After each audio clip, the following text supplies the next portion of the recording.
Buenas noches con todos. Es un gusto estar en este evento como moderador. Mi nombre es Luis Enríquez, soy el coordinador del Observatorio de Ciberderechos y Tecnosociedad de la Universidad Andina Simón Bolívar.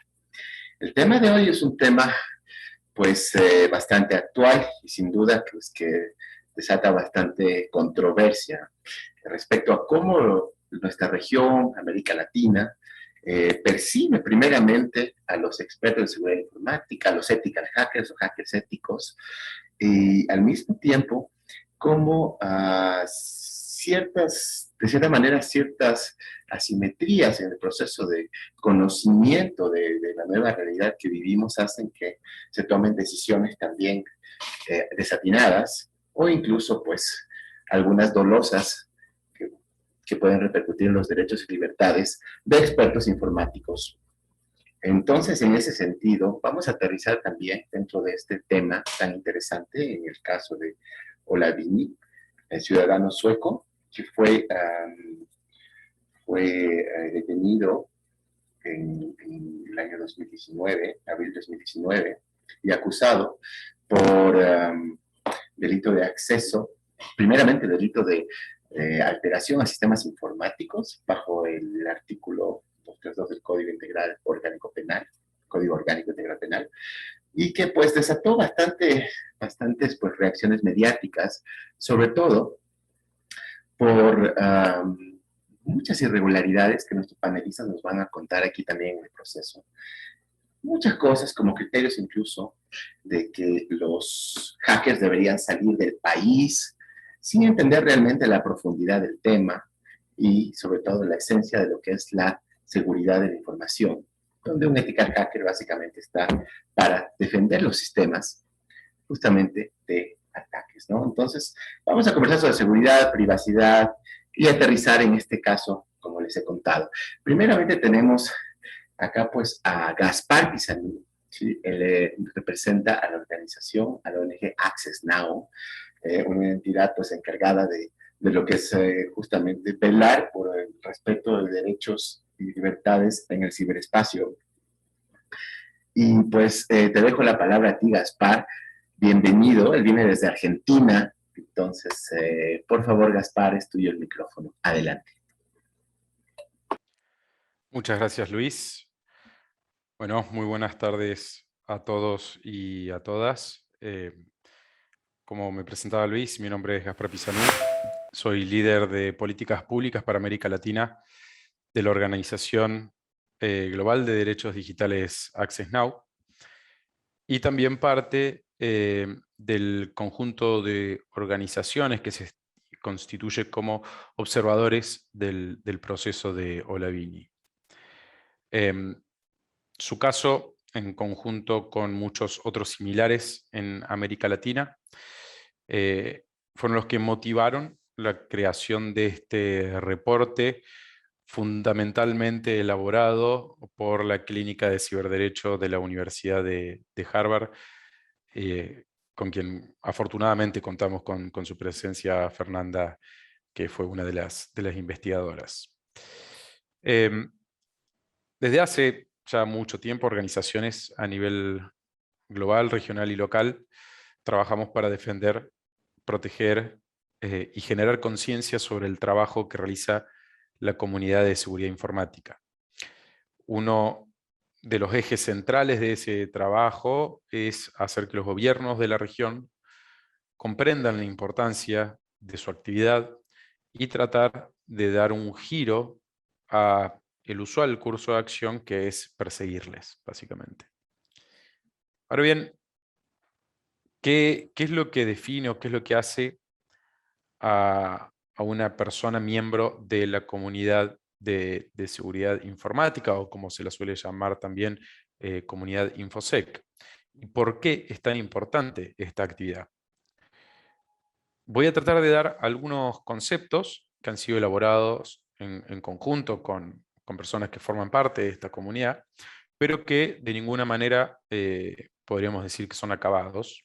Sin embargo, espero que sirvan para dar un poco la relevancia de esta comunidad y su actividad, como decía anteriormente.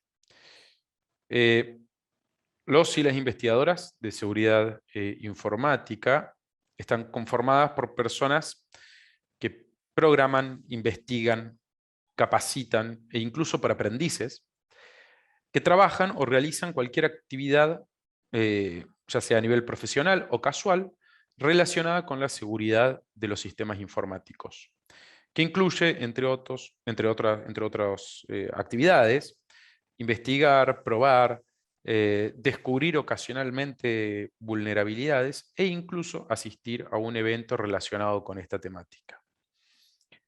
Parte de su actividad consiste en identificar y denunciar vulnerabilidades en infraestructuras digitales, como es Internet, como es una base de datos, códigos de software o en general lo que llamamos sistemas informáticos. Los motivos por los cuales realizan estas actividades son de las más variadas. Hay quienes lo hacen a un nivel profesional, estrictamente para proteger la seguridad de los sistemas, buscando fallas para informarlas y de esa forma, a partir de la construcción de mayor seguridad, protegernos a todos y a todas. Hay otras personas, investigadores de seguridad informática, que lo hacen porque les resulta un desafío, hasta incluso a veces por una cuestión lúdica.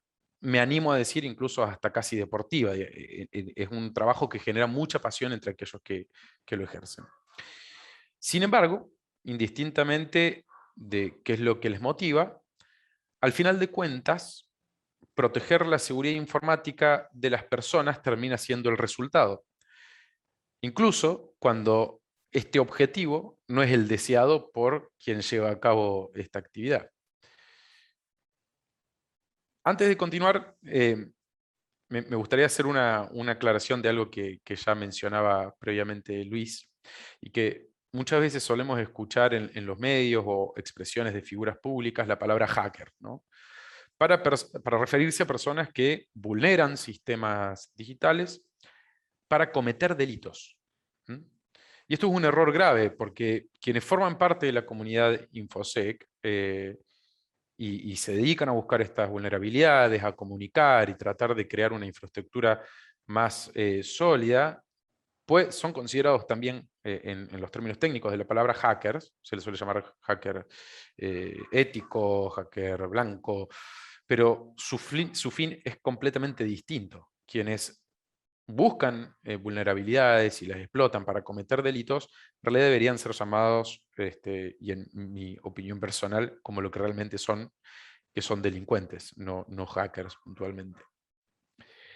Bien, como dijimos, estas personas buscan vulnerabilidades en los sistemas, ¿no? Una vulnerabilidad es cualquier falla o debilidad en un sistema de información que permite el acceso a actores no autorizados, lo cual conlleva un serio riesgo de seguridad en materia de, por ejemplo, obtener datos personales, controlar remotamente un sistema, modificarlo o manipularlo.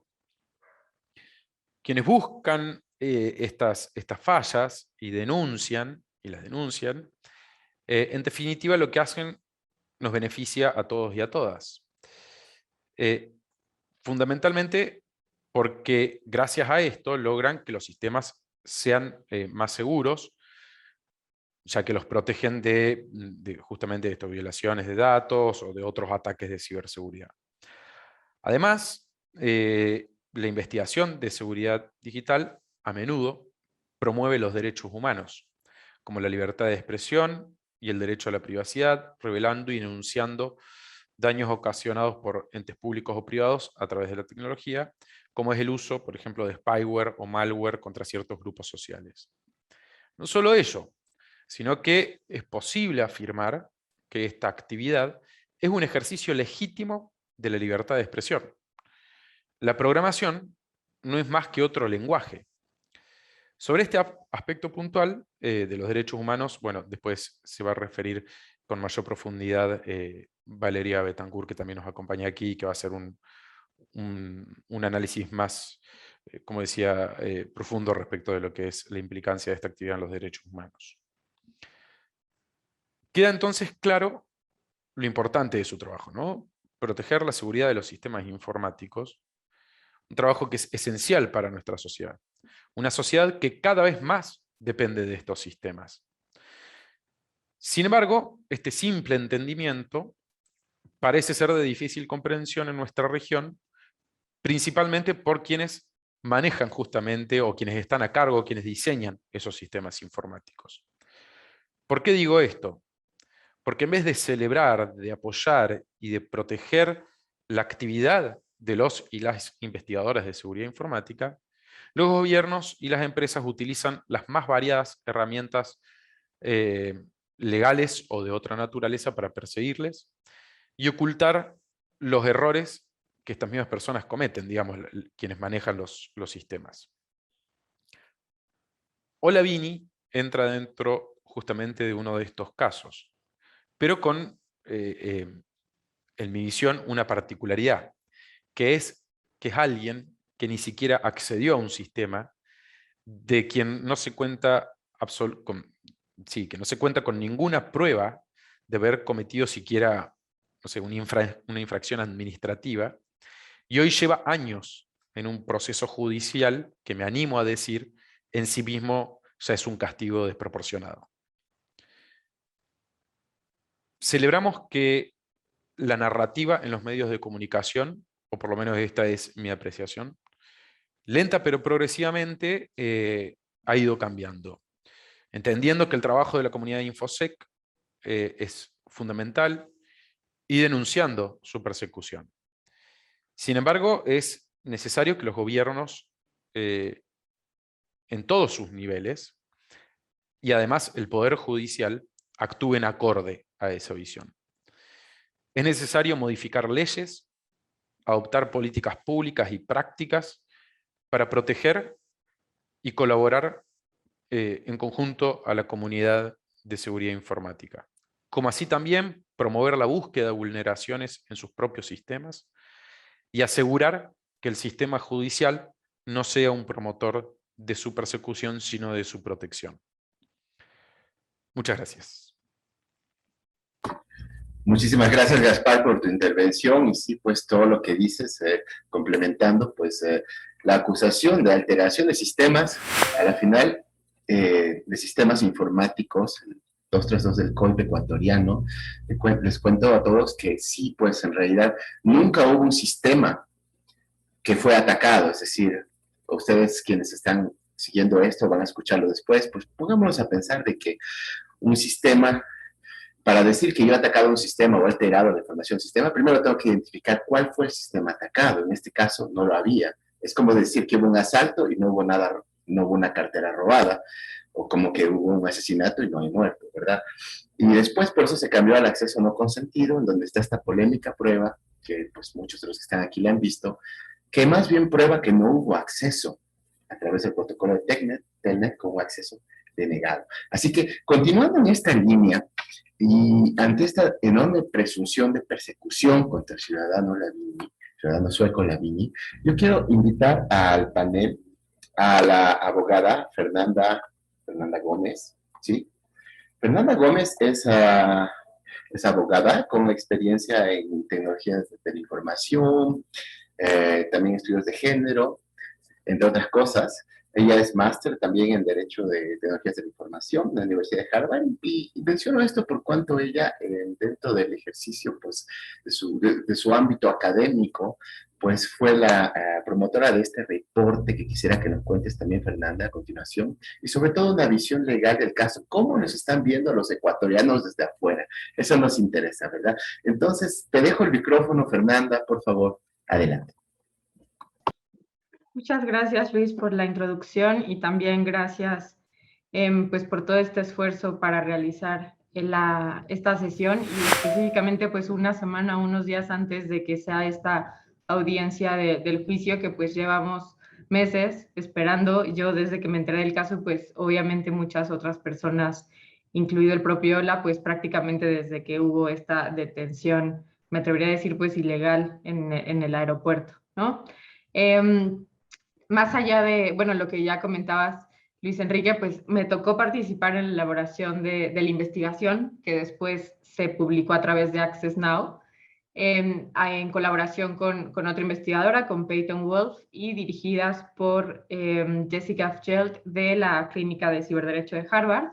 Aquí lo que buscábamos era, de alguna manera, reportar qué era lo que existía en la región, en específico en 4 países, Argentina, Colombia, Ecuador y México, sobre, bueno, en relación con pues esta labor de las personas que se dedican a investigar temas de seguridad informática, temas de seguridad digital, y también encontrar si había similitudes, cuáles eran, qué problemas había y también pues cómo podíamos de alguna manera dar algunas recomendaciones para mejorar no solo la legislación, sino también pensándolo incluso desde un punto de vista de política pública.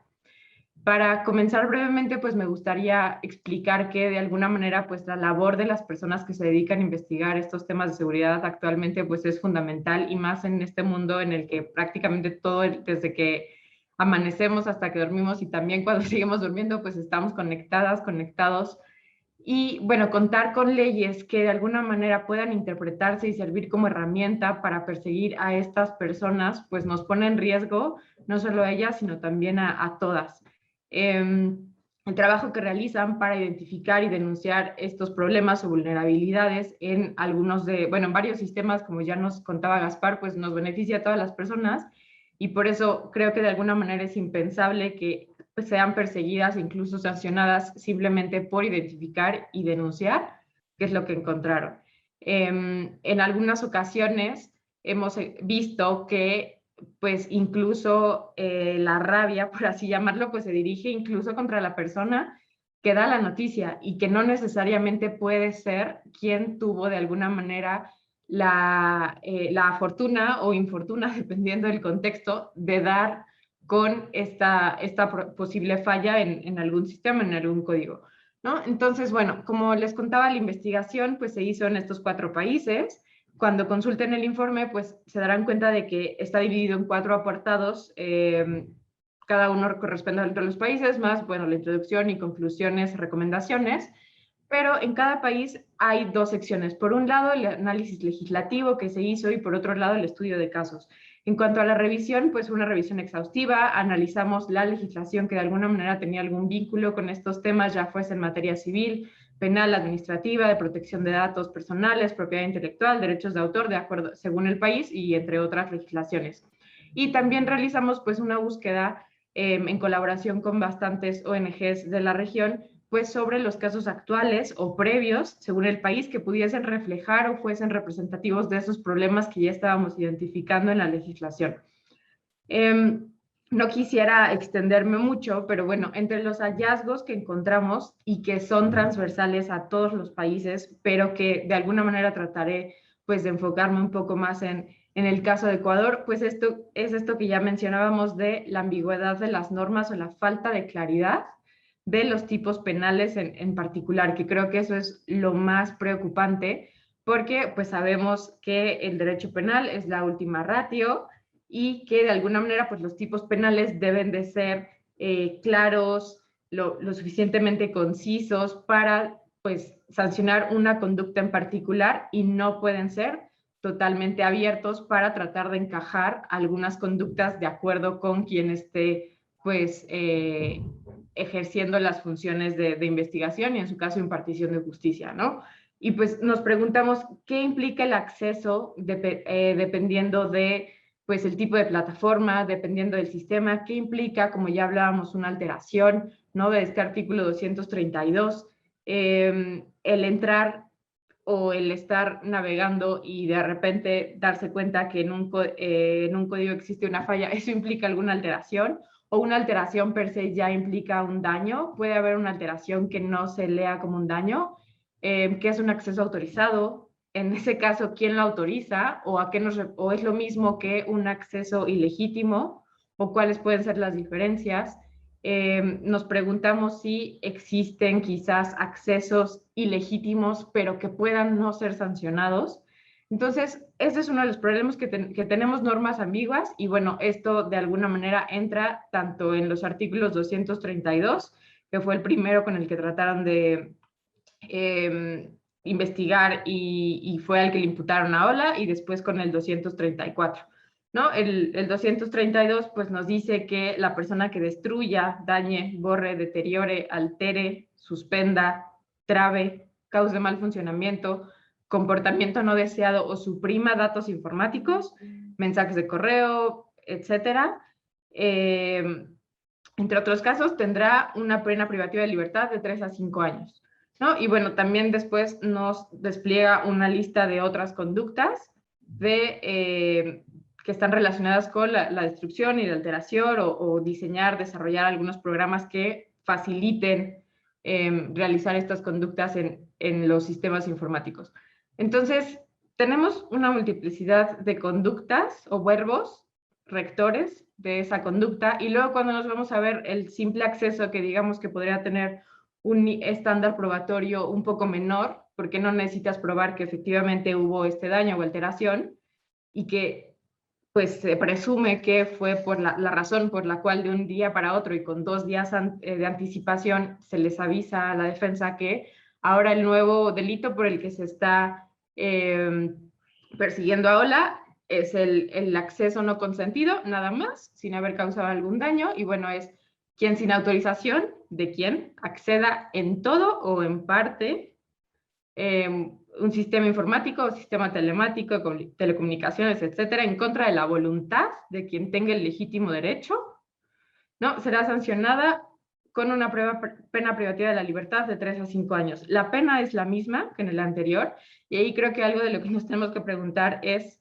si la proporcionalidad es la adecuada. Si estás partiendo de la idea de que en el 232 ya hubo un daño, ya hubo una alteración y que posiblemente, no me quiero adelantar a esto, pero posiblemente tenías una intencionalidad de causar ese daño, quizás desde ahí tenemos un problema porque ni siquiera las sanciones son proporcionales al tipo de conductas. Entonces, por un lado, eso.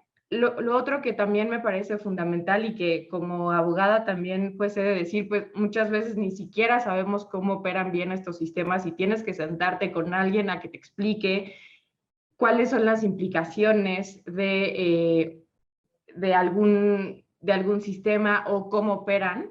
El hecho de decir, bueno, quien acceda a o quien burle la seguridad de este sistema, esa mera identificación conlleva un acceso no autorizado per se. O sea, no te puedes dar cuenta salvo que accedas sin autorización, y probablemente es porque el sistema de seguridad era deficiente, no era adecuado o ni siquiera existía.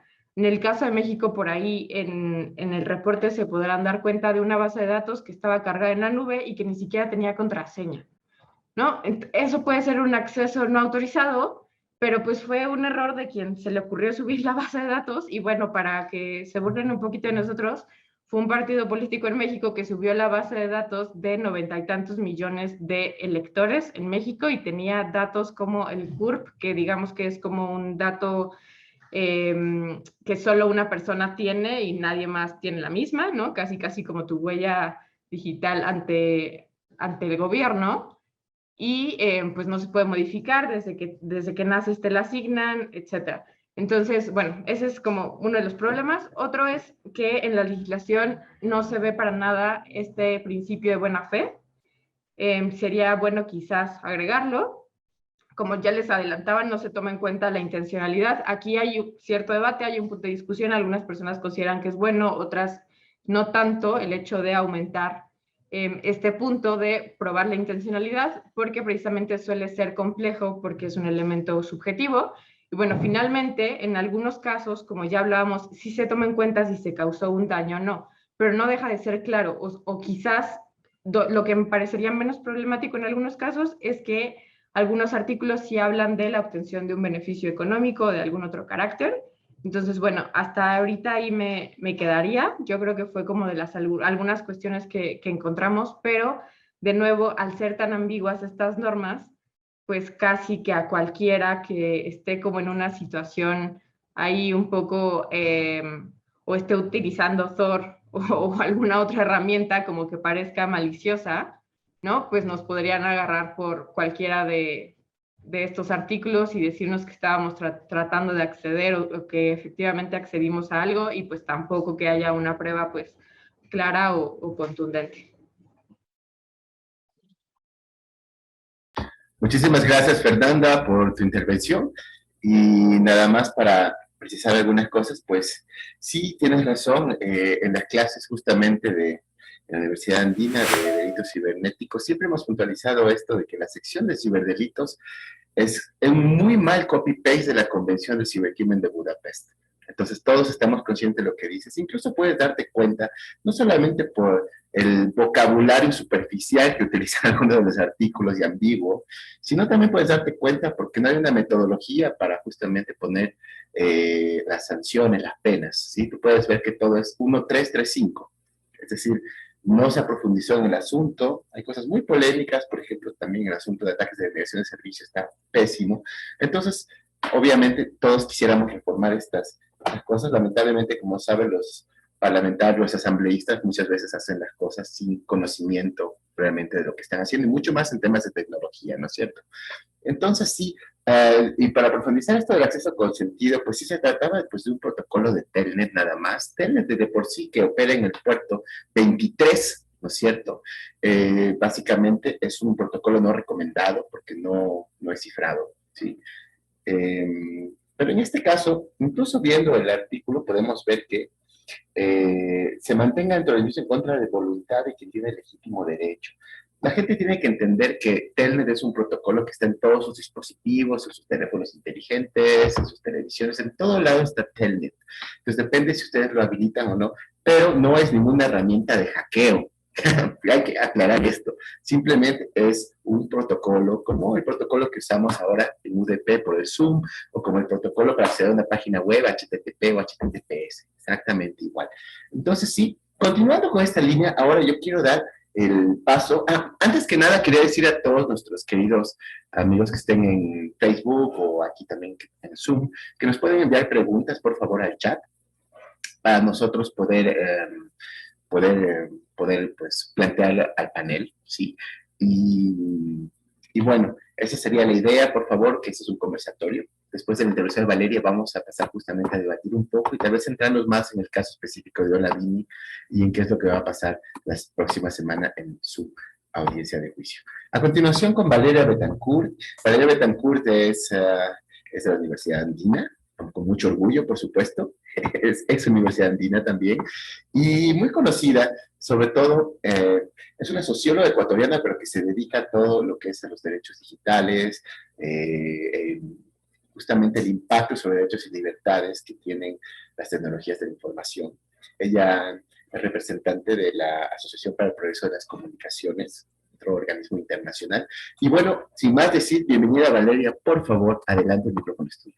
Gracias, Luis, y qué gusto compartir la conversación con Fernanda, Gaspar, que realmente han enmarcado y delimitado la conversación de esta noche.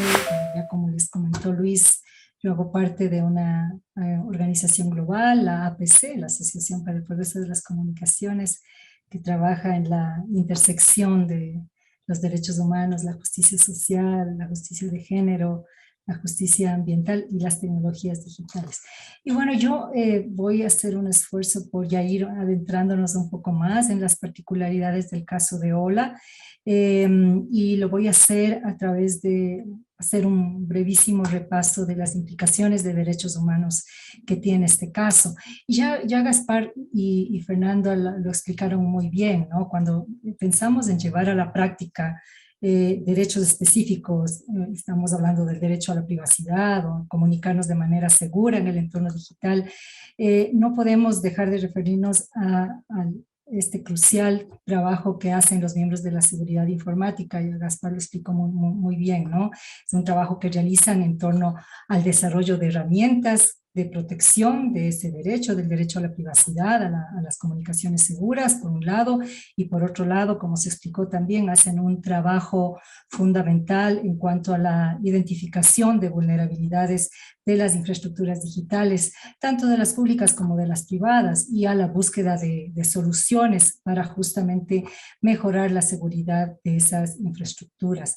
Entonces se trata de un trabajo, de un tipo de experiencia, de un conocimiento técnico que es fundamental para cristalizar en la práctica el ejercicio de derechos humanos dentro y fuera de línea. Y quisiera ser sumamente enfática en eso, ¿no? Es un tipo de conocimiento, es un tipo de trabajo sin el cual sería muy difícil realmente llevar a la práctica la posibilidad de tener comunicaciones seguras, de contar con privacidad sobre las interacciones y acciones que hacemos en el espacio digital. Entonces, esta persecución o la criminalización a los miembros de la comunidad de seguridad informática tiene implicaciones no solo en la vida y en el trabajo de estos expertos a nivel individual, sino que realmente nos pone en riesgo a todas las personas al afectar nuestra posibilidad de que derechos como el que ya mencioné, el de la privacidad o el derecho a la seguridad o el derecho a la libertad de expresión, el derecho a la libertad de asociación y reunión, el derecho a la protección de los datos personales, entre otros, sean cabalmente protegidos y respetados en el entorno digital y fuera de él. Ya lo explicaba Fernanda, se usan leyes de cibercrimen, leyes de ciberseguridad y obviamente el procesamiento judicial como mecanismos para perseguir a estos expertos. Y eso conlleva el silenciamiento, la obstaculización de este trabajo que en contextos antidemocráticos o con derivas autoritarias resulta también incómodo para quienes ostentan el poder político o el poder de otra índole. Entonces, debido a esta interdependencia, a la indivisibilidad de derechos, la persecución a la que se somete a estos expertos tiene realmente un efecto sumamente perjudicial sobre los derechos humanos en su conjunto, dentro y fuera de línea, como ya he explicado, y se constituye además en una tendencia que es sumamente peligrosa y sumamente preocupante para las democracias, ¿no? En lo que respecta al caso de Ola Vini, y más allá de todas las particularidades del contexto político en el que se inscribe el caso de Ola Vini, sí conviene situarlo también en el marco de esta creciente hostilidad hacia los expertos de seguridad y privacidad que se ve en la región, que se observa en la región y sobre la que nos expuso Fernanda, ¿no? Y esta tendencia a estigmatizar su trabajo, catalogándoles, como nos explicaba Gaspar, como hackers, o como personas que están queriendo hacer intrusiones ilegítimas e incluso ilegales en nuestros sistemas. Y es al contrario, ¿no? El equipo de defensa legal de OLA se ha referido en múltiples ocasiones, así como también desde el Observatorio de Ciberderechos han explicado en términos técnicos muy exhaustivamente cómo los elementos probatorios o la supuesta evidencia en la que la parte acusadora basa el caso, pues lo que demuestra es lo contrario, que más bien Ola estaba identificando o llamando la atención sobre una vulnerabilidad. Y yo no voy a referirme a la captura de pantalla que ha surgido ya acá en la conversación, a la captura de pantalla sobre el protocolo de Telnet, que como ustedes saben usa la parte acusatoria para argumentar que hubo una supuesta intrusión a un sistema informático. Creo que la debilidad de esa prueba ha sido ya explicada en detalle, como he dicho por otros colegas, pero sí quiero centrarme en un aspecto que es inmensamente problemático y que es problemático por las consecuencias serias que tiene en el plano de los derechos digitales. Esa captura de pantalla a la que se ha hecho referencia frecuentemente muestra que Ola utilizó Tor. Y para quienes no conocen qué es Tor, pues es un navegador encriptado que permite navegar anónimamente por la red para eludir la censura y la vigilancia, entre otras cosas. Entonces, en el proceso judicial en contra de Ola se está asumiendo al uso de Tor como prueba de actividad delictiva, y eso es tremendamente complicado. En otras palabras, se está criminalizando el uso de la encriptación o del cifrado. Ustedes conocerán posiblemente que el ex relator especial de Naciones Unidas sobre la promoción del derecho a la libertad de expresión, David Kaye, él ya hace algunos años, en el 2015 me parece, estableció que debido a la estrecha relación que existe entre el cifrado y el anonimato y el ejercicio de los derechos humanos en la era digital, realmente merece una protección sólida. ¿Y por qué? ¿Por qué se plantea esto? ¿Y por qué lo defendemos muy firmemente, ¿no? Desde distintos frentes? Porque el cifrado permite ejercer una gama amplia de derechos. Está relacionado con por ejemplo, con la seguridad y la protección de los periodistas, de los defensores de derechos humanos, de los activistas, y en algunos contextos el cifrado está incluso relacionado con la preservación de la integridad física, no solo de la preservación de las comunicaciones y de las interacciones en línea, sino, como digo, de la integridad física y de la vida de personas en riesgo, que debido a su trabajo, a la actividad que ejercen, están en riesgo, ¿no? Entonces, por ejemplo, habría que preguntarse cómo se podría hacer periodismo de investigación en casos de corrupción o hacer revelaciones sobre temas de interés público, por ejemplo, sin poder recurrir a ese tipo de herramientas de cifrado y de anonimato. Otros y otras relatores y relatoras de Naciones Unidas también han destacado la importancia que tiene el cifrado, ¿no? La actual relatora de libertad de expresión incluso va más allá, ¿no? Y ella ha manifestado que la navegación cifrada y anónima es particularmente importante para las activistas feministas, para los activistas LGTBQ+, y en general las defensoras de derechos humanos y las víctimas de violencia doméstica. También el relator de libertad de asociación y de reunión ha subrayado esa importancia del cifrado para que la sociedad civil cuente con espacios en línea seguros en los que pueda organizarse, movilizarse, conectarse, coordinar actividades sin injerencias indebidas, ¿no? de actores gubernamentales o de otro tipo de actores. Entonces, no solamente estos actores de Naciones Unidas, los expertos de Naciones Unidas han señalado con contundencia el rol que los estados tienen que jugar en adoptar políticas de no restricción y más bien al contrario, de protección integral del cifrado, y únicamente adoptar medidas o restricciones que se ajusten a los criterios de legalidad, de necesidad, de proporcionalidad y legitimidad del objetivo.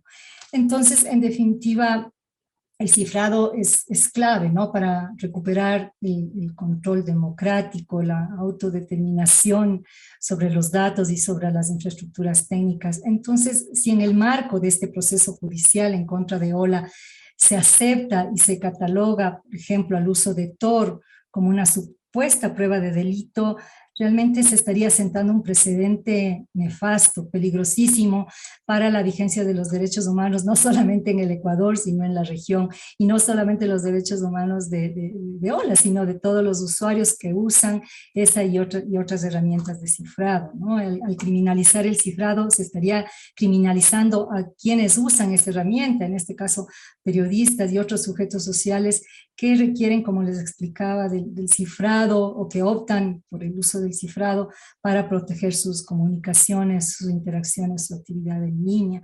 Eso además significaría que el Estado está yendo a contramano de la obligación que tiene de promover la seguridad y la privacidad dentro y fuera de línea, estaría contraviniendo estándares constitucionales e internacionales de derechos humanos.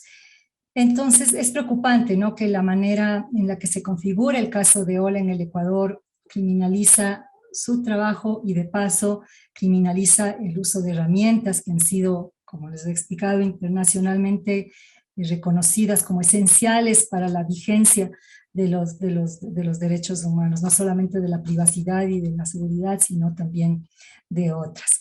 Pero desde el ángulo de derechos humanos, digamos que las implicaciones de este caso no terminan ahí, ¿no? A nivel personal y humano, la persecución a Ola, la manera en la que se ha llevado el proceso judicial, ya lo decía Gaspar, la forma como ha tomado el proceso ya es un castigo en sí mismo, ¿no?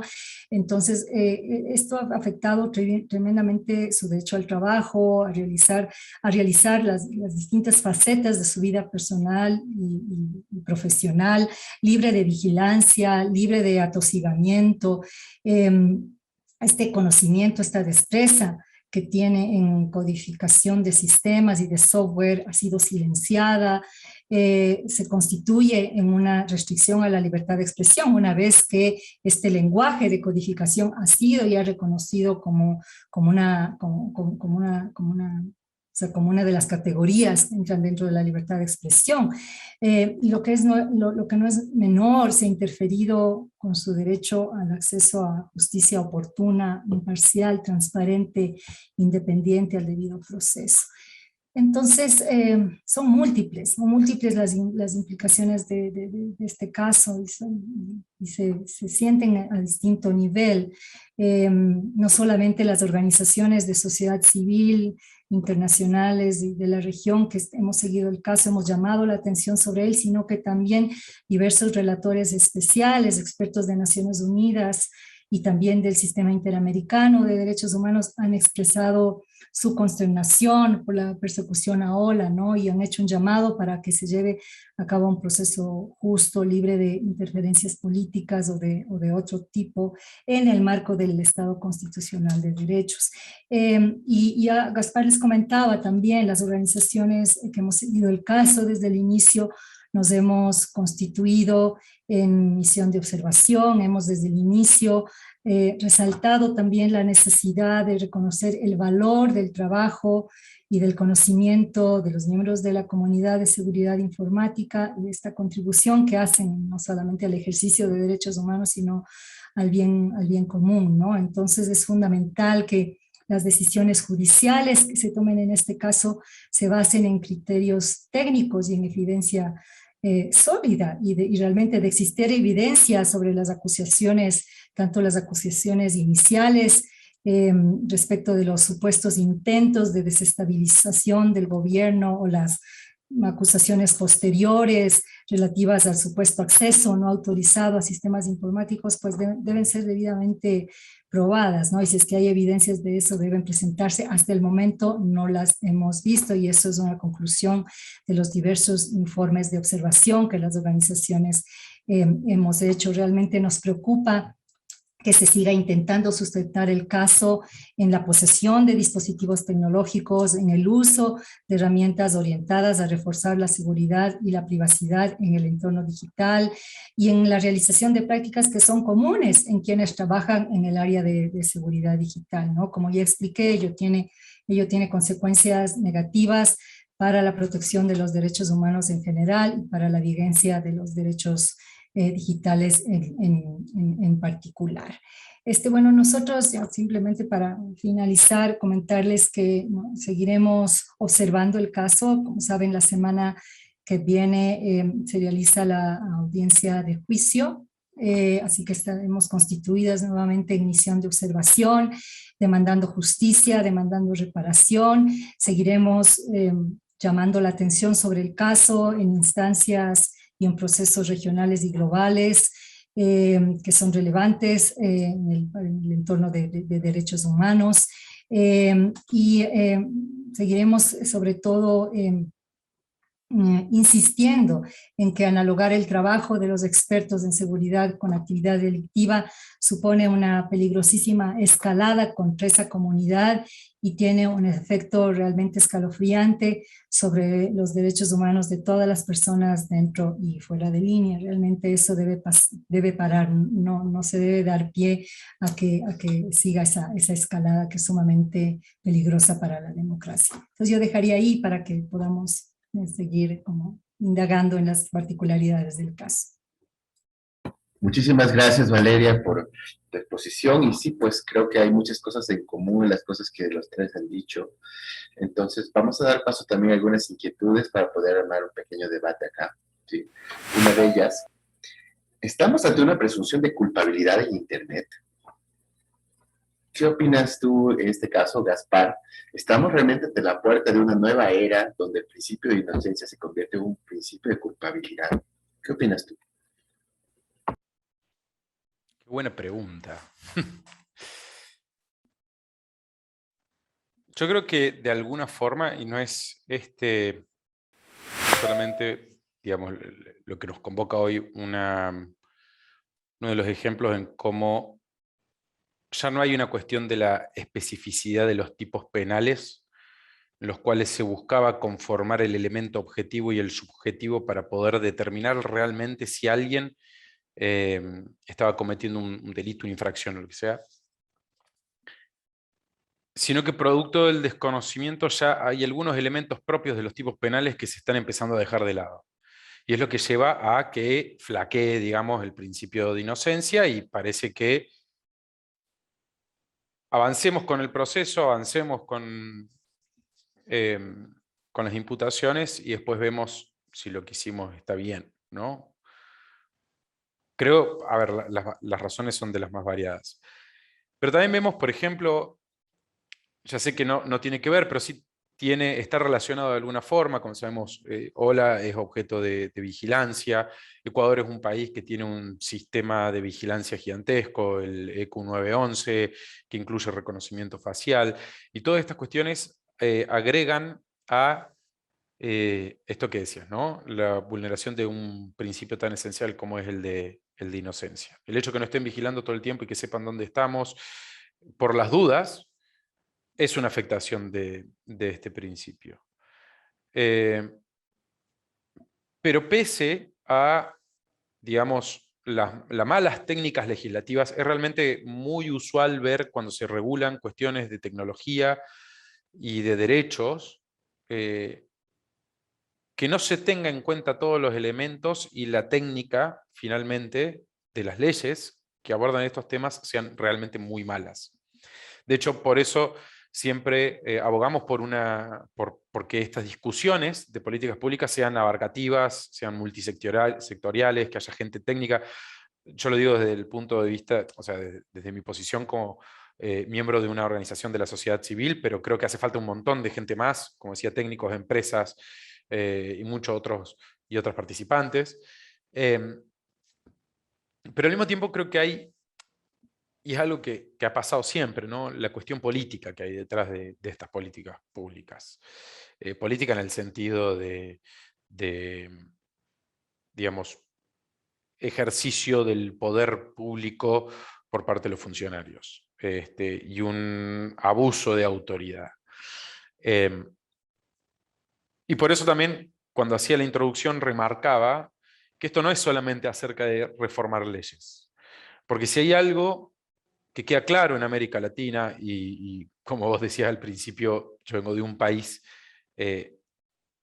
terriblemente legislado, somos uno de los países con mayores cantidad de leyes en el mundo, y ver que tenemos tanta cantidad de leyes y que tan pocas se aplican, te da una buena muestra de, digamos, la ley no es lo único que nos hace falta. Entonces hace falta también cuestiones de posicionamiento político, de voluntad, de seguir las reglas también por quienes ostentan el poder.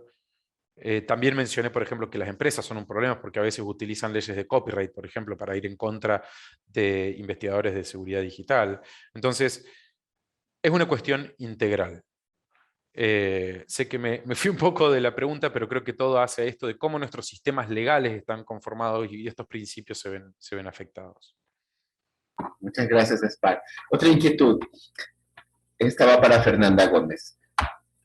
¿Cómo entonces cuidar la seguridad pública, ¿sí? Si estamos recomendando utilizar Tor u otros sistemas de anonimato? Yo creo que también es una pregunta que primero pues nos ponen o tenemos que ver qué derechos están en juego, ¿no? Y al final pues lo que implica que tenemos que ponderar.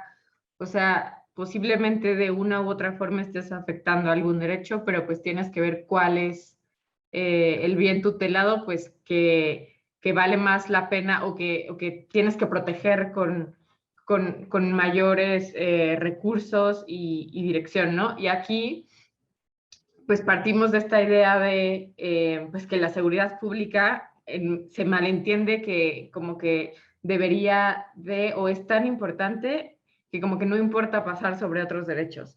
Y en realidad, eso es lo que a veces sucede en la realidad, aunque en la práctica pues te lo pintan muy de no, tienes que tener esto, demás, o tienes que respetar siempre los derechos humanos, pero a la hora que le vas rascando, ya te das cuenta que hay alguna iniciativa de ley donde dicen, ah, bueno, y vamos a pedirles ahora con los QRs, que además de que escaneen esto, también me tienen que dejar el tipo de sangre y esto otro, y que ya sus biométricos, porque aquí por si los tengo, por si los utilizo, ¿no? Al menos eso es algo que sucede mucho en Latinoamérica. Entonces, definitivamente no están peleadas estas herramientas, el uso de algunas otras.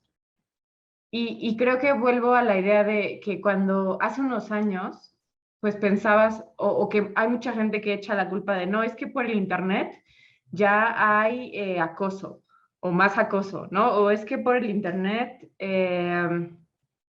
hay discurso de odio en todos lados. Y no es cierto.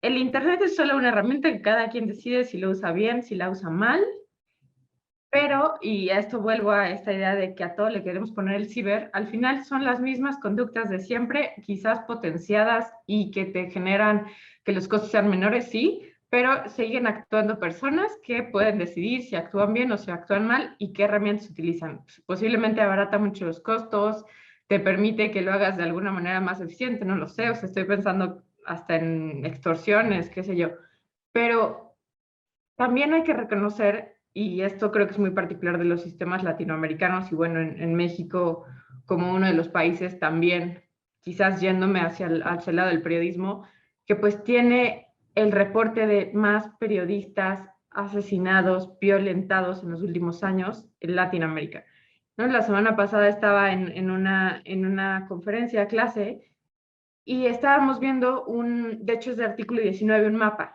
y que en uno de los estados del Golfo, como a la altura de Miami hacia abajo, pues está Veracruz, y es uno de los estados donde ha habido pues más asesinatos de periodistas en los últimos años. Es un estado que mucho tiempo pues estuvo, bueno, continúa de alguna manera como pues cooptado por el narcotráfico. Había también muchos problemas de corrupción dentro del mismo gobierno. Entonces, ¿cómo puedes decir que está prohibido utilizar este tipo de herramientas cuando tampoco puedes garantizar que las personas puedan ejercer sus derechos, como es uno entre tantos, la libertad de expresión? Y puede ser porque estás investigando a alguien del gobierno, estás investigando algún caso de corrupción, estás investigando quizás algún proyecto que tiene impacto ambiental, y simplemente porque a alguien no le gusta lo que estás diciendo, pues que te violenten de esta manera, ¿no? Creo que, y lo hablábamos con Gaspar hace varios meses, que cuando estábamos platicando el caso de México, yo me acuerdo que le decía, es que, pues de alguna manera como que no encontramos algo, afortunadamente, ¿no? Como lo que está pasando en Argentina, lo que está pasando en Ecuador, que podamos de alguna manera como, o a ese nivel, incluir en el reporte. Y por otro lado era, bueno, o sea, qué bueno que no hay esto, pero nosotros tenemos como que este otro gigante problema de libertad de expresión y persecución a periodistas. Entonces, yo creo que no, la idea no es decir, es contraria a la seguridad pública utilizar este tipo de sistemas encriptados ni nada, sino simplemente pues es el ejercicio legítimo de un derecho y que no tiene necesariamente que estar peleado con eso, y así de alguna manera puedes pensar incluso en el ejercicio de tu privacidad. O sea, ¿por qué WhatsApp, Telegram, Signal están encriptados? Porque tú no sabes si de alguna manera, como el escándalo que hubo en México y en otros países, alguien va a estar comprando sistemas como Pegasus para estar tratando de meterse a los dispositivos de las personas, y no solo en el gobierno o de la oposición, sino también a personas en el periodismo. Entonces creo que pues la pregunta es, por un lado, ¿qué queremos proteger y como para qué, y en comparación con qué. Ahí lo dejaría. Muchas gracias, Fernanda. Y otra pregunta seleccionada. Esta va para ti, Valeria, como ecuatoriana. ¿Es un caso de politización de la justicia ecuatoriana el caso de Lavini? Bueno, y esto quisiera ampliar para ustedes dos, sobre todo, bueno, supongo que conocen bien el caso, pero pues hubo, pues, fue un caso bien mediático, pues, donde el expresidente de la República, Lenín Moreno, mismo se expresó a la ciudadanía, y su ex ministra de gobierno, por supuesto, y a la final, pues, con todas estas irregularidades que hay, violaciones al debido proceso, incluso les digo, incluso tomando que yo soy informático forense, ¿no? Les puedo decir, o sea, la prueba que presentan de acceso no consentido es la prueba de que jamás ingresó al sistema. O sea, es algo realmente increíblemente ridículo, y las autoridades fueron ridicularizadas en un montón de lugares, en redes como Reddit, etcétera, LinkedIn, etcétera.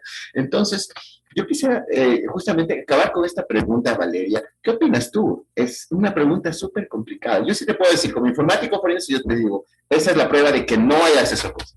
Y me la juego. ¿Tú piensas que es un caso de politización de la justicia ecuatoriana?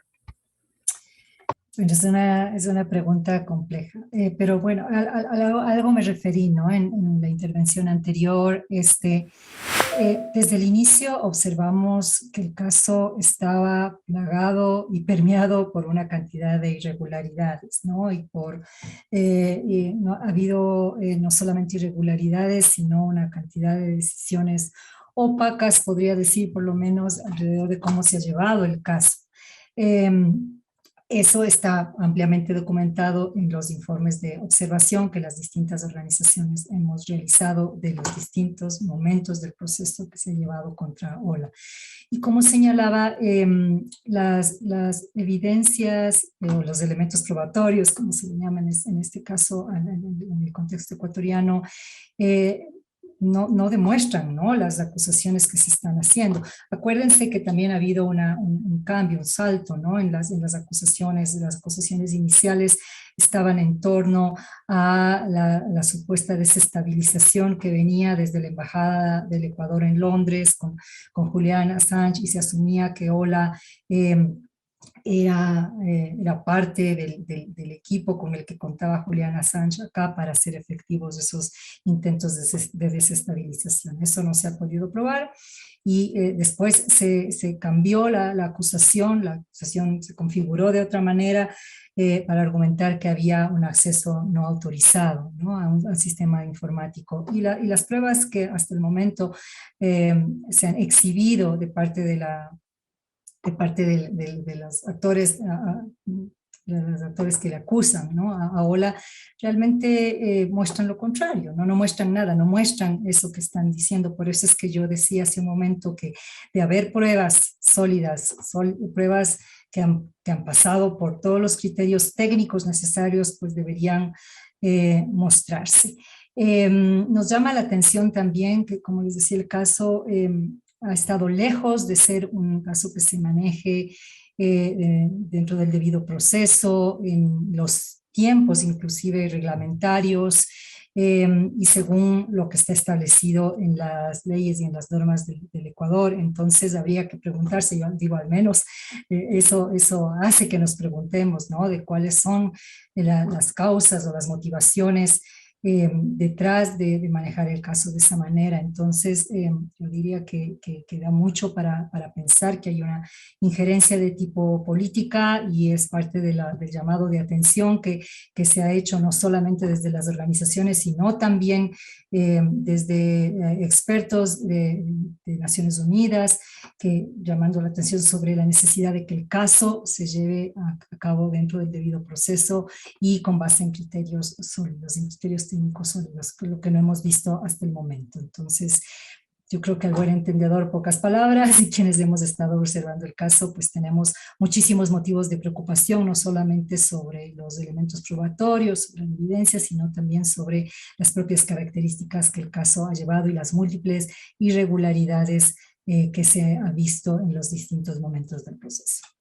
Sí, esto como para complementar, básicamente era la idea de la pregunta, yo la reformulé, pero también algo más que menciona nuestro querido, pues, asistente, es justamente el vínculo este político y todo en medio del tema de Julian Assange, ¿no es cierto? Entonces yo voy a mezclar justamente esto con una pregunta que nos acaba de llegar también ahora, que en Ecuador hemos tenido ya pues ciertos precedentes, ¿no? Por ejemplo, aquí está mencionando nuestro amigo el caso de Paul Coyote. Paul Coyote descubrió una vulnerabilidad en el sistema este de la DINADAT, ¿no es cierto? Sí, y, por donde ingresó pues con datos de la cédula del expresidente de la República, Rafael Correa. Y entonces, en ese sentido, te formulo la pregunta, ¿no? En el caso de Lavín, por las varias visitas a Assange, ¿sería ese un elemento que lo vincula para esta posible politización del caso, ¿no es cierto? Entonces la pregunta es, ¿realmente tiene que ver con la persecución a profesionales de la seguridad informática, de la seguridad de la información, o simplemente por sus amistades o posible afectación a la figura del poder? Entonces todo esto como termina derivando en este asunto de si es político o no. Entonces esta pregunta la quisiera dejar suelta aquí y ustedes quiere contestarla. Y vamos a probablemente pues a vincular eso también, ya no solo con el ex gobernante del Ecuador, el ex primer mandatario y su ministra, sino también, por supuesto, con Julian Assange. ¿Qué opinan ustedes desde una perspectiva internacional, Gaspar y Fernanda, y Valeria también, ¿por qué no? Pues de pronto es la última pregunta ya. Entonces, ¿qué opinan sobre esto? O sea, ¿es el momento adecuado, el espacio adecuado, y digo al revés, perdón, es el tiempo y el espacio desafortunado, simplemente, más allá de ser porque es un experto en seguridad informática, es decir, lo cogieron de conejillo de indias para distraer la atención de toda la gente y de pronto con algún fin mediático para justificar que se quitó el asilo a Julian Assange. Vamos a ir pues directamente, como decimos nosotros aquí, pues a la vena. ¿Qué opinan los tres sobre el asunto? Y quiero sus opiniones sinceras. Voy a entender pocas palabras, por supuesto, pero mientras más digan, mejor. Gracias. Comencemos por Gaspar. Bueno, a ver, primero con esa pregunta que había hecho la audiencia, creo que es un poco las dos cosas, digamos. Creo personalmente, y acá voy a hablar personalmente, porque la verdad que la mayoría de estas apreciaciones no dejan de ser especulaciones o presunciones que hacemos de qué es el trasfondo de todo este asunto. Porque, digamos, cuando lo analizamos objetivamente, por todo lo que ha dicho Fernanda y Valeria, no queda dudas de que este proceso, primero, las leyes que existen no sirven, y el proceso puntual de Olavini es claramente una deficiencia procedimental y judicial en general, que no, digamos, no tiene mucho sentido someter a prueba porque es extremadamente evidente. ¿Qué es lo que hay detrás de esto? Lo primero que hay es un abuso de poder, sin duda, porque bajo ninguna perspectiva podríamos considerar que un juicio de una figura no tan pública podría avanzar de la forma que avanzó el de Olavini, siendo que no había prácticamente pruebas, ¿no? Esa es una conclusión tal vez más bien lógica. Después tenemos lo que hace un poco a la historia latinoamericana, ¿no? Insisto, esto es una apreciación personal, pero convivimos con los abusos de poder desde los inicios de nuestra historia. Nuestras bases institucionales no son las que nos hacen falta para protegernos, sin duda. Y creo que esto es una gran diferencia que existe, digamos, a veces que nos gusta tanto compararnos con algunos otros países en los que no son tan dependientes del poder político, por decirlo de alguna forma. Entonces, además, digamos, de una historia de impunidad absoluta, justamente estoy trabajando en otro tema, del tema de la cédula de identidad, el proyecto de cédula de identidad de México, que creo que Fernanda de última podrá hacer su apreciación al respecto. Y siempre se pregunta, bueno, ¿qué es lo tan terrible de esto, ¿no? Es lo que la mayoría de la gente a veces pregunta, digamos, de que, por ejemplo, se recolecten nuestros datos biométricos. Y justamente para yo tratar de explicar qué es lo tan terrible, empiezo a contar un poco de la historia actual o reciente de México, de los desarrollos tecnológicos y de cómo se usa esta tecnología, ¿no? Para la persecución, para la discriminación, para restricción de libertades. Entonces, digamos, nada de esto debería sorprendernos ya, lamentablemente. Realmente lo digo con mucho pesar a esto. Es usual que todo nuestro sistema jurídico institucional sea utilizado para perseguir a la gente. Y lo que más me preocupa no es, digamos, y una de mis preocupaciones más grandes es, imaginemos que Ola Vini es una persona conocida a nivel mundial por su relación tal vez con Assange. El caso de Ola Vini es un caso que atrae a medios internacionales y aún así existe el proceso que hoy en día continuamos observando. No ha sido suficiente ningún tipo de presión para hacer entender a alguien esto es una aberración jurídica e institucional. Me preocupa mucho cuando la persona que está siendo perseguida no tiene ese foco, ¿no? Esa atención pública. Hay un caso muy interesante, por ejemplo, en Estados Unidos, en que una señora que limpiaba una oficina, sin querer se apoya sobre una computadora y tiene acceso a una base de datos. La mujer comunica esto y es sometida a un juicio, ¿no? Digo, imaginemos ese caso atrajo bastante atención en los Estados Unidos, pero imaginemos uno de esos casos en América Latina. Nadie primero se entera de ese caso y puede ser perseguida y condenada a años de prisión sin que haya ningún tipo de consecuencia. Entonces, digamos, los amiguismos, la politización, la persecución es lamentablemente parte de nuestra historia. Y es lo que tratamos de revertir desde otros sectores sociales, porque, nuevamente con mucho pesar, creo, la política latinoamericana no veo que vaya encaminada a un cambio en ese sentido. Excelente. Perdón el pesimismo. Sí, no, yo estoy de acuerdo contigo, lo peor también sería pesimista, pero pues sí, para eso estamos, para trabajar desde la academia, desde las organizaciones, por supuesto, que defienden los derechos, en este caso sobre todo Tal vez los puedo derechos añadir digitales. un elemento, Luis. Justo iba a decir eso, solo quería decirles que tenemos otras dos preguntas, entonces sigamos con esto, sigue nomás Valeria, Fernanda, y quiero pasar a la otra pregunta que está buenísima. Adelante, Valeria. Quiero seguir sobre el tema que ya ha planteado Gaspar, ¿no? De esta lamentable y penosa tradición del funcionamiento del sistema judicial en América Latina. Yo creo que las señales a las que hay que prestar atención, ¿no? Para responder a esas preguntas que están surgiendo es al hecho, a lo que ya decía, desde el inicio, desde la manera en la que fue Ola apresado, detenido en el aeropuerto, ¿no? Con un nombre distinto, con una nacionalidad distinta, sin orden judicial, etc. Desde el inicio, el proceso, o sea, si algo le caracteriza este proceso, por decirlo así, ha sido que ha estado sistemáticamente permeado por inconsistencias, por arbitrariedades, por irregularidades. Entonces, eso ha configurado un escenario en el que tenemos, digamos, poca confianza en las garantías, ¿no? En las garantías para un proceso justo, para un proceso libre de injerencias políticas. Y yo creo que son aspectos que van más allá de esta característica que ya ha puntualizado Gaspar, que tiene el sistema judicial en la América Latina, ¿no? Son sistemas tremendamente politizados, no solamente ineficientes en muchos casos, sino tremendamente politizados.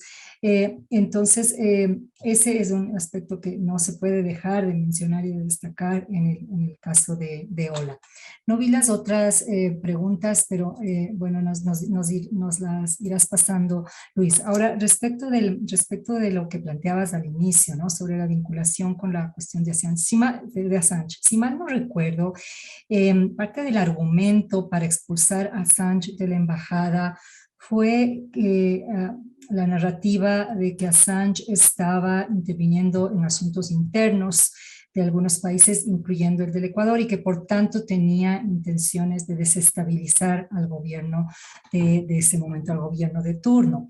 Y yo creo que parte de esta narrativa que configuró el Estado, ¿no?, para justificar esa acción, que como sabemos está en contra del derecho internacional, ¿no?, la manera como se dio la expulsión de Assange, era indicar que él tenía como operadores de esa acción aquí en el Ecuador.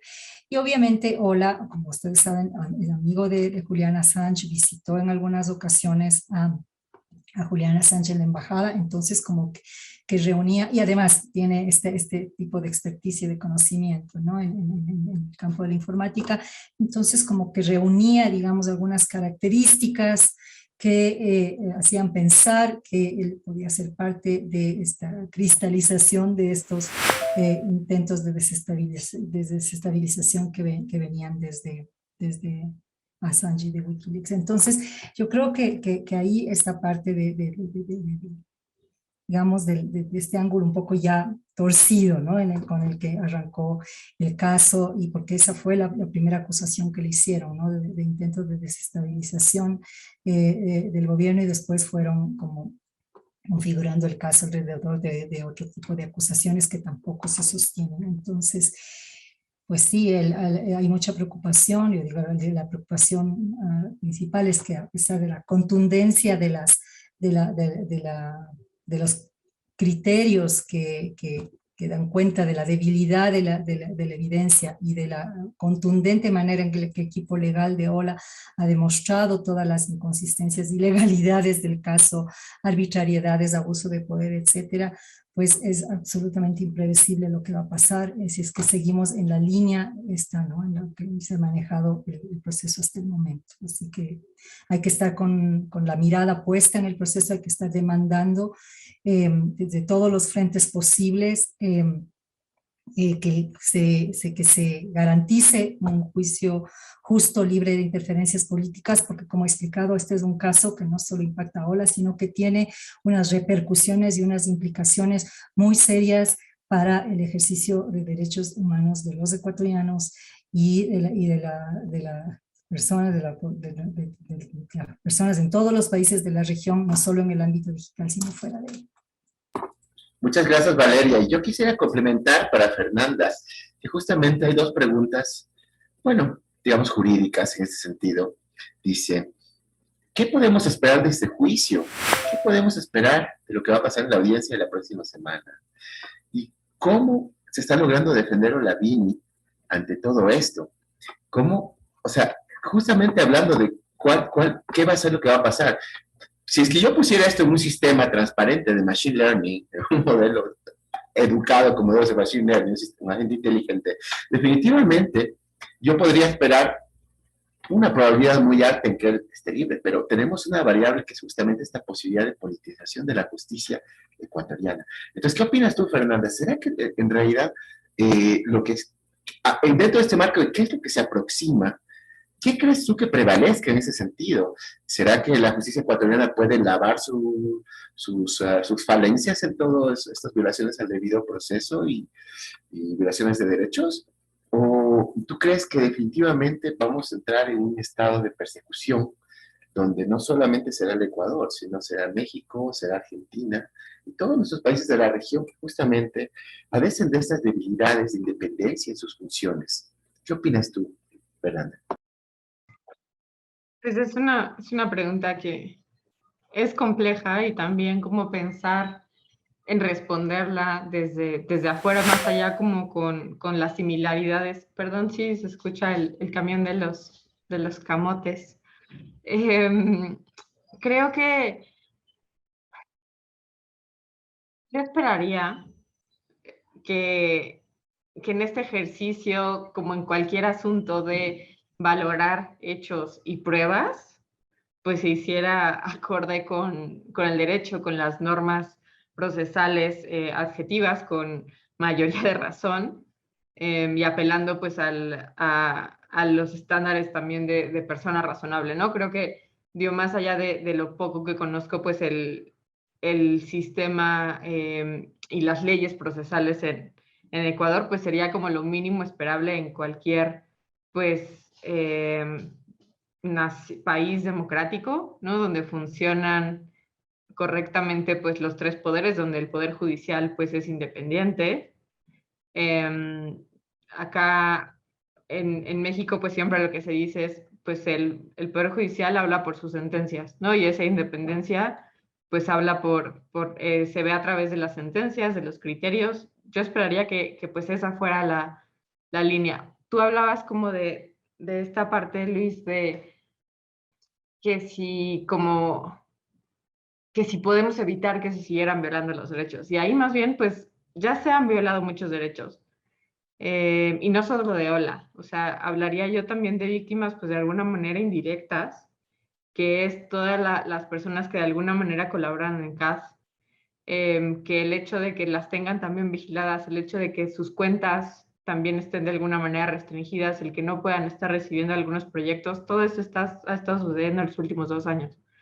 Y pues por más, y que espero que así sea, que en la siguiente semana digan, ok, no se cometió ningún delito, Olavini es libre, y que obviamente acaben con lo que se ha estado llevando a cabo de esta vigilancia constante y no solo a él, sino a algunas otras personas cercanas a él, pues que también tienen que reparar el daño, todos los daños que han hecho. Creo que es algo que pues están a tiempo de hacer. Obviamente pues hay algunas cuestiones que no, pues sí, esta reparación no puede ser como volvamos a como estábamos en 2019, abril, si no me equivoco, pero pues de alguna manera el reconocimiento de que todo lo que se estaba haciendo mal, pues, bueno, más bien reconocer lo que se estaba haciendo y que se hizo mal, y por otra parte, pues esperar también que pues todo el acervo probatorio también a la hora de ser valorado correctamente, pues indique, ¿no? Que efectivamente pues no hubo ningún acceso. Digo, tú ya nos contabas y también Valeria, pues que esa captura, además, con las deficiencias que ya puede tener per se muchas veces en un proceso legal, el nada más contar con una captura y no con algo más, y cómo detecta si fue alterado o no, manipulado o no, pues que está ahí. O sea, creo que de alguna manera el caso de Ola también es muy particular porque pues estamos hablando, y ya lo comentaba Gaspar, pues de una persona que ha tenido atención mediática y aún así pues por diversos motivos que en la judicatura y quizás también en el Poder Ejecutivo de Ecuador pues no ha sido suficiente la presión, no solo a nivel regional sino internacional, ¿no? Con algunas otras organizaciones pues que tienen presencia a nivel mundial. Y el hecho de que sea una persona no nacional, creo que ese es otro como punto rojo, y que pues al final me parece que es un poco casi imposible, pues no, que de alguna manera el asunto no esté politizado, ¿no? Yo lo dejaría por ahí, pues esperando obviamente lo mejor, que ella decía, que pues digan que se equivocaron y no sigan como alargando todo este sufrimiento. Sí, esta tortura. Entre los comentarios, pues sí, yo sí te puedo decir que de alguna manera, pues lo que nos dicen algunas personas en nuestros 2 canales, pues les transmitimos el evento, pues es un sentir en general de la mayoría de la población, definitivamente, entendida en la materia, diría casi todos, ¿no? Por ejemplo, violación de derechos fundamentales. Aquí hay un tema interesante, a pesar de que decimos que esa captura al final prueba todo lo contrario, pues también nos comentan que la captura es en efecto del 2015, es decir, cuando Moreno no era presidente. Entonces hay que agregar eso, ni siquiera corresponde al tiempo actual, se supone, para destabilizar el gobierno de Moreno. O sea, todo en realidad, pues, parece que se ríe por sí solo. Otros argumentos, como la llamada del supuesto Marco, por ejemplo, que a la final nunca se dio el reporte, ¿no es cierto?, de llamada al 800 delito. Nunca, de hecho, los datos que se entregaron pues, a la defensa fueron contradictorios.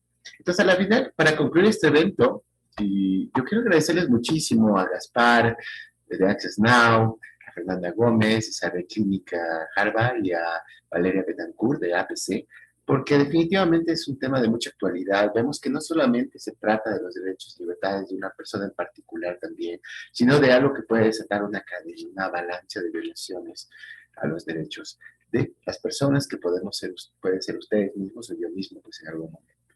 Así que eso más, quisiera que ustedes nos dejen un mensaje para concluir y todos estaremos atentos. Un mensaje al poder acusatorio, a la parte acusatoria del proceso también, pues en realidad si es que piensa que tiene alguna prueba, pues que la presente, ¿no? Que la presente, porque lo que ha presentado hasta ahora, pues realmente no es, no, o sea, cualquier experto en el tema, pues obviamente hará como yo, se va a reír de eso. Entonces, por favor, quisiera un mensaje para concluir a todos ustedes y agradecérmeles mucho su presencia. Gaspar, Fernando y Valeria en ese orden.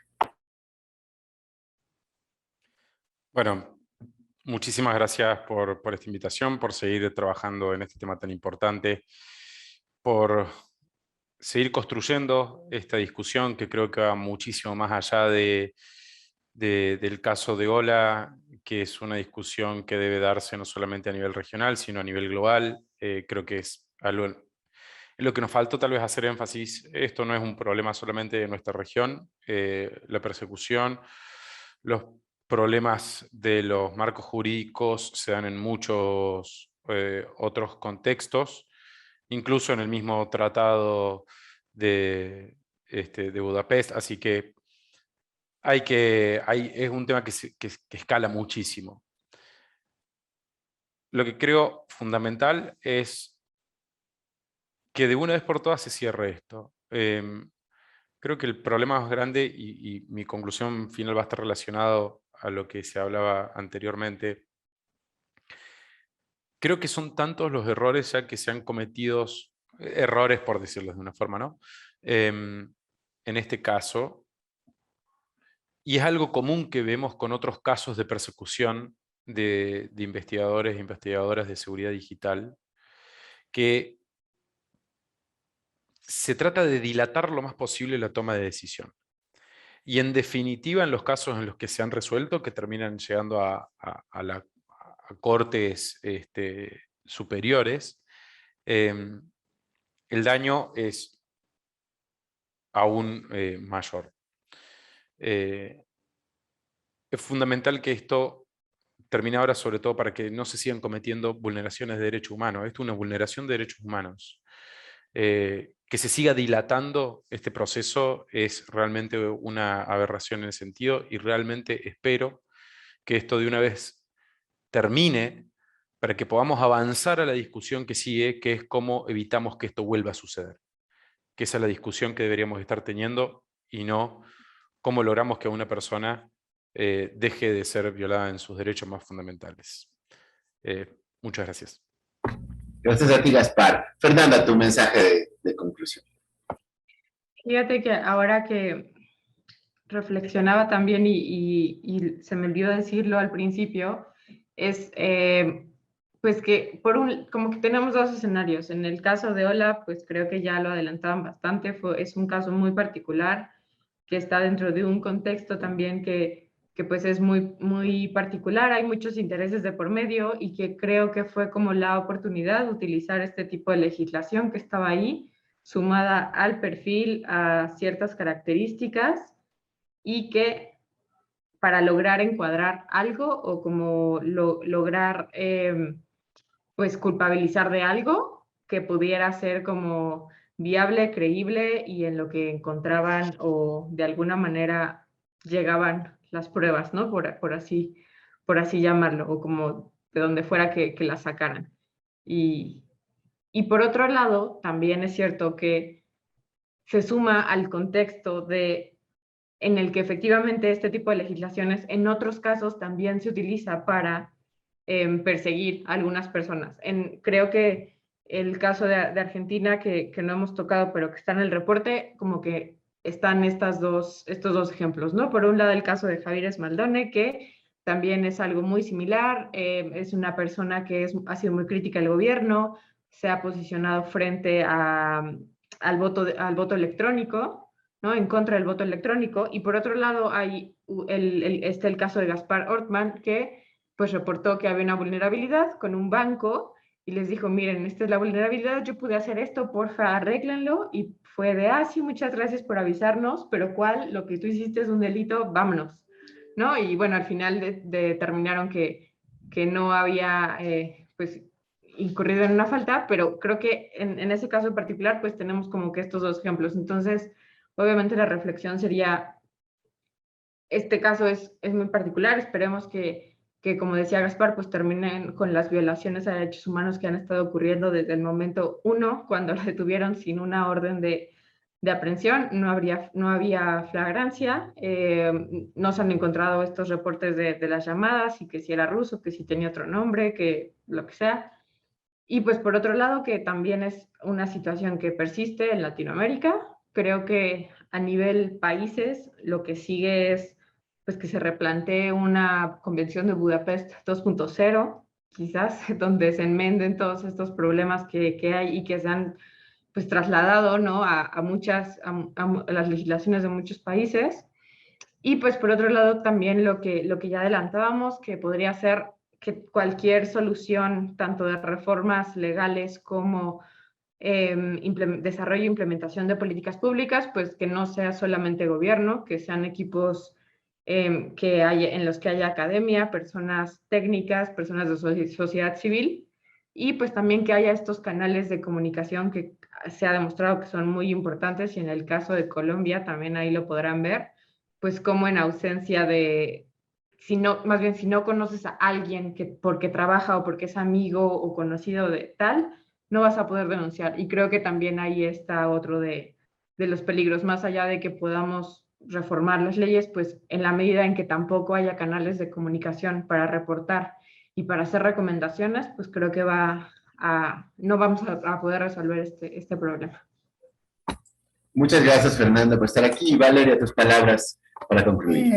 Bueno, yo creo que hacer eco de lo que han dicho Gaspar y Fernanda. No puedo concordar más con todo lo que han dicho. Es indispensable colocar con mucha fuerza estos temas, esta discusión en la esfera pública, condenar el uso de legislación para perseguir y criminalizar a miembros de la comunidad de seguridad informática.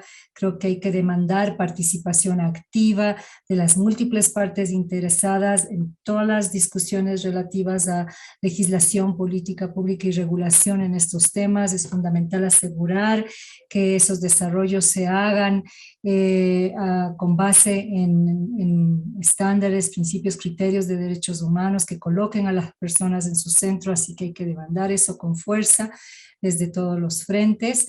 Quiero tal vez cerrar indicando que el Ecuador, por lo que comentaba, ¿no? Por el llamado de atención que han hecho expertos de Naciones Unidas, expertos del Sistema Interamericano de Derechos Humanos, las distintas organizaciones de sociedad civil globales y regionales y nacionales que hemos estado siguiendo el caso. Por eso el Ecuador, o sea, a causa de eso también el Ecuador está en la mira en este caso, y creo que tiene la oportunidad de enmendar el proceso de la manera en que lo ha venido llevando y evitar que se escale y que se lleve a otras instancias, evitar que el Ecuador sea llevado a la Comisión Interamericana de Derechos Humanos y después a instancias internacionales. Y que digo, está todavía a tiempo de enmendar esta situación. Creo que es importante resaltar, no perder de vista que la afectación a Ola es inconmensurable y que debemos demandar con mucha fuerza no solamente justicia, sino también reparación para él, y en ese sentido también poder romper con esta lógica que tiende a criminalizar a estos expertos no solamente en la región, sino en América Latina. Hay una creciente tendencia al uso de las legislaciones para perseguirlos, para criminalizarlos, para estigmatizar su trabajo, silenciarlos, y eso es algo que debe revertirse. Muchísimas gracias, y muchísimas gracias a todos quienes nos han seguido y quienes nos verán posteriormente, pues quienes verán esta grabación después. Y decirles que el Observatorio de Ciberderechos y la Sociedad pues les invita a sus eventos. Tendremos otro evento con Pierre Lévy de la Universidad de Montreal, una conferencia magistral sobre inteligencia colectiva en la era digital el día 27 de octubre. Seguimos este canal y solo puedo decirles gracias por estar aquí y por supuesto que se haga justicia, que prevalezca la justicia, la ética, en este caso de la Vini, y no solo eso, sino también los casos en Argentina y todos estos polémicos procesos que estamos viendo en nuestra región, que realmente nos asustan de gran manera. Y pues si nosotros no alzamos la voz, ¿quién más lo va a hacer? Digo yo siempre, desde todos los rinconcitos tenemos que hacer algo por un sistema más transparente y justo. Gracias a todos, nos veremos en una próxima ocasión.